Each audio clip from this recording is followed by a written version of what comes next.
Group পর্ব থেকে বাদ পড়তে যাচ্ছে ব্রাজিল। হাইতির বিপক্ষে ম্যাচের আগে যেখানে ব্রাজিলিয়ান শিবিরে এসেছে দুঃসংবাদ, যে খবরে দুশ্চিন্তায় পড়েছেন সেলেসাওদের টিম ম্যানেজমেন্ট, এমনকি মিশন হেক্সা জয়ের লড়াইয়ে ব্রাজিলের এই বিপদে হৃদয় ভেঙেছে ভক্তদেরও।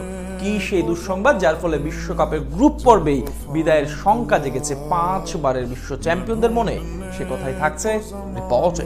জমে উঠেছে বিশ্বকাপের লড়াই, যেখানে একের পর এক অঘটনে কোণঠাসা হয়ে পড়ছে সাবেক বিশ্ব চ্যাম্পিয়নরা। 5 বারের বিশ্ব চ্যাম্পিয়ন ব্রাজিলের ক্ষেত্রেও ঘটেছে একই বিপত্তি, যেখানে সি গ্রুপে নিজেদের প্রথম ম্যাচে মরক্কোর বিপক্ষে 1-1 গোলে ড্র করে গ্রুপ পর্ব থেকেই বাদ পড়ার শঙ্কা তৈরি হয়েছে। এবারে সেই সংখ্যা বেড়ে গেল আরো একটা দুঃসংবাদে, কেননা গ্রুপ পর্বের বাকি 2 ম্যাচে মাঠে নামতে পারছেন না আক্রমণ ভাগে দলটির প্রাণ ভোমরা নেইমার জুনিয়র। আর আধুনিক যুগে ব্রাজিলিয়ান ফুটবলের এই পোস্টার বয়ের অনুপস্থিতিতে হাইতির বিপক্ষে গ্রুপ পর্বে নিজেদের দ্বিতীয় ম্যাচে মাঠে নামার আগে চাপে পড়েছে সেলেসাওরা। উল্লেখ্য যে বিশ্বকাপের আগে ডান পায়ের কাফ মাসেলে পাওয়া ইনজুরিতে পড়া নেইমার এর আগে খেলতে পারেননি মরক্কোর বিপক্ষে ম্যাচটি।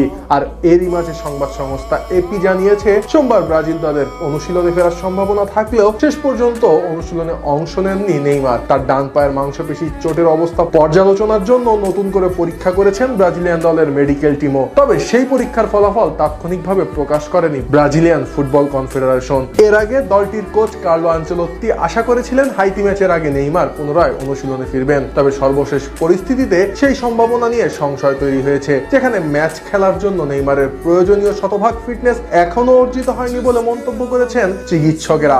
ধারণা করা হচ্ছে রাউন্ড অফ 32-র আগে ম্যাচ ফিটনেস ফিরে পাবেন সান্তোস এফসির এই তারকা স্ট্রাইকার। এদিকে ব্যক্তিগত কারণেও বিশ্বকাপ থেকে নিজের নাম প্রত্যাহার করে নিতে পারেন নেইমার, কেননা সামাজিক যোগাযোগ মাধ্যমে দেওয়া এক যৌথ পোস্টে নেইমার ও তার সঙ্গী ব্রুনা বিয়ানকার্দি জানান তারা নতুন সন্তানের অপেক্ষায় রয়েছেন। জানা গেছে তাদের ঘর আলো করে আরো একটি নবজাতক সন্তান আসতে চলেছে। তাই সবকিছু মিলিয়ে বিশ্বকাপের গ্রুপ পর্বের লড়াইয়ে হাইতি ও স্কটল্যান্ডের বিপক্ষে ব্রাজিলের একাদশে নেইমারের অন্তর্ভুক্তি এখন অনেকটাই অনিশ্চিত হয়ে পড়েছে।